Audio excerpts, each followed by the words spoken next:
तेजस्वी यादव विदेश से वापस आ गए हैं और अब एक्शन में नजर आने वाले हैं। इस बीच बीजेपी नेता रामकृपाल यादव ने बड़ा हमला बोला है और कहा है कि तेजस्वी यादव फिलहाल तो नेता प्रतिपक्ष हैं, लेकिन आगे शायद वो दर्जा भी खो देंगे। नमस्कार, दर्श न्यूज देख रहे हैं आप, मैं हूं अनुराग। तेजस्वी यादव वापस आ गए हैं विदेश यात्रा से। लगभग 1 महीने की लंबी यात्रा थी और इस लंबी यात्रा के बाद तेजस्वी यादव की वापसी हुई है। हालांकि तेजस्वी यादव अभी दिल्ली पहुंचे हैं और दिल्ली में परिवार से मुलाकात की है, लेकिन अभी पटना आने में कुछ वक्त लगेगा। जैसा कि बताया जा रहा है कि 10 तारीख को तेजस्वी यादव पटना पहुंचेंगे। तो तेजस्वी यादव की वापसी हो चुकी है विदेश से और माना यह जा रहा है कि पिता से मिले हैं और पिता से उनकी सियासत पर भी बातचीत हुई है। और पिता का दरअसल अभी आंख का इलाज हुआ था, लालू यादव का, आरजेडी सुप्रीमो का, और उनसे बातचीत हुई है। और आगे अब क्या रणनीति होगी, पार्टी को किस तरह से लेकर चलना है, क्योंकि अगर आपको याद होगा कि जो चुनाव हुआ है अभी 2025 का जो चुनाव हुआ विधानसभा का, उसमें महागठबंधन की करारी हार हुई और एनडीए की बम्पर जीत हुई। और इसमें तेजस्वी यादव की जो आरजेडी है वो महज 25 सीटों पर सिमट गई थी। और उसके बाद से तेजस्वी यादव ने लगातार चुप्पी साध रखी है। सत्र शुरू हुआ था तो सदस्यता लेने के बाद तेजस्वी यादव सत्र के बीच से ही रवाना हो गए थे विदेश। तमाम तरह के सवाल खड़े हो रहे थे कि तेजस्वी यादव आखिर जो नेता प्रतिपक्ष हैं उनकी जवाबदेही भी है जनता के प्रति, सदन में रहना चाहिए था, सदन में जनता के सवालों को उठाना था और जनता के हितों पर जो चर्चा हो रही है, जनता के मुद्दों पर जो चर्चा हो रही है उसमें भाग लेना चाहिए था। लेकिन तेजस्वी यादव नहीं रुके, भाग गए, विदेश चले गए। इस तरह के आरोप लगाते रहे बीजेपी और जेडीयू के नेता, एनडीए के तमाम नेता उन्हें घेरते रहे। लेकिन अब तेजस्वी यादव वापस आ गए हैं और माना यह जा रहा है कि तेजस्वी यादव 10 तारीख को पटना पहुंचेंगे तो उसके बाद बदले बदले तेवर में नजर आएंगे। तैयारी पूरी है कि क्या कुछ करना है, किस तरह से एक्शन लेना है। ये जो हार हुई है किस वजह से हुई है, किन वजहों से हुई है, वजहों की समीक्षा की जाएगी। जो नेता जिम्मेदार होंगे, जो जिम्मेवार होंगे इस हार के, उन्हें बाहर का रास्ता भी दिखाया जाएगा। तो तमाम तैयारियां कर ली गई हैं, जैसा कि खबरें निकलकर सामने आ रही हैं। तेजस्वी आते ही एक्शन में दिखेंगे।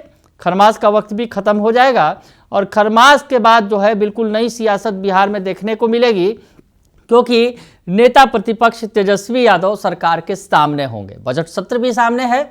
बजट सत्र में सरकार और विपक्ष जरूर आमने सामने होंगे, क्योंकि जिस तरह से बजट सत्र है और लंबा सत्र चलता है, बजट सत्र जो है उसमें विपक्ष अपनी ताकत दिखाता रहा है। तेजस्वी यादव बतौर नेता प्रतिपक्ष गरजते बरसते रहे हैं।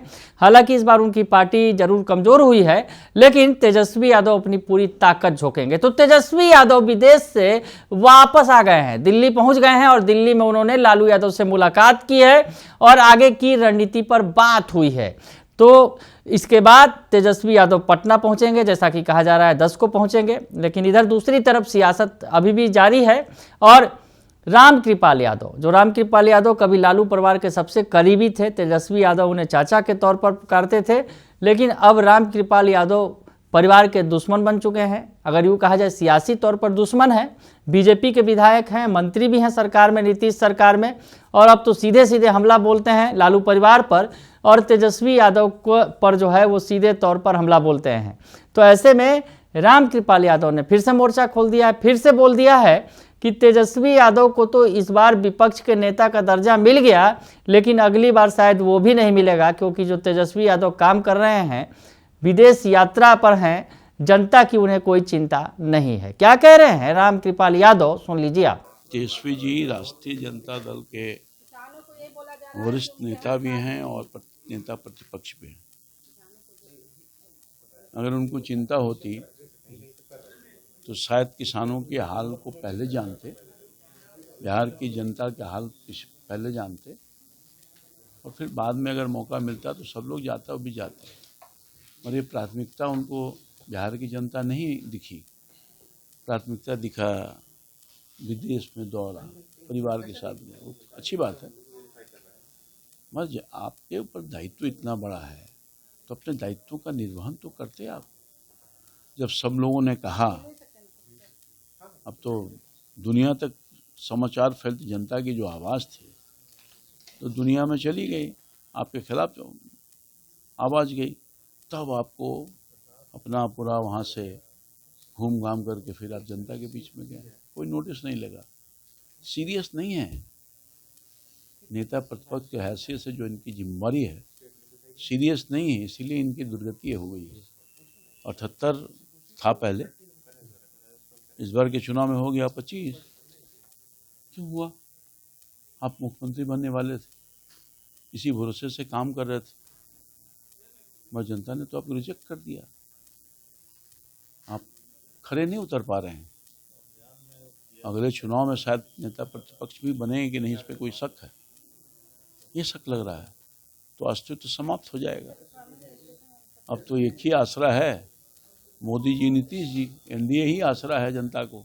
और इसीलिए तो लगातार वो 20 साल से नीतीश कुमार जी राज कर रहे हैं, जनता की समस्या को देख रहे हैं, निदान कर रहे हैं, उनके आंख के आंसू को पोंछ रहे हैं मोदी जी, नीतीश जी।